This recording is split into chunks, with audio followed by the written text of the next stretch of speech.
ከነሐሴ 1 ቀን 2017 ዓ.ም ጀምሮ በከፊል ዝግ ሆነው የቆዩት የፌዴራል ፍርድ ቤቶች ከሰኞ ጥቅምት 3 2018 ዓ.ም ጀምሮ መደበኛ አገልግሎት መስጠት እንደሚጀምሩ ተገልጿል።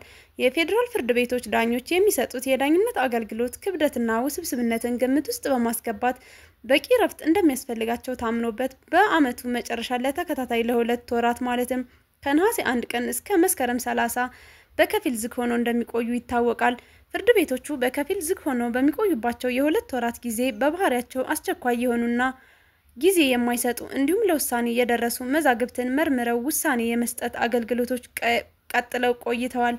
በከፊል ዝግ ሆነው የቆዩት ፍርድ ቤቶች ከሰኞ ጥቅምት 3 ቀን 2018 ዓ.ም ጀምሮ መደበኛ አገልግሎታቸውን መስጠት እንደሚጀምሩ የፌዴራል ጠቅላይ ፍርድ ቤት አሳውቋል። የፌዴራል ጠቅላይ ፍርድ ቤት ይግባኝ ሰሚ ችሎት አድራሻም ቀድሞ ከነበረበት አድራሻ በመቀየር ከአብሮት ቤተ መጻሕፍት 100 ሜትር ዝቅ ብሎ ፍርድ ቤቱ አዲስ እያስገነባ ባለው ህንጻ ውስጥ የሚጀምር መሆኑን ተገልጿል።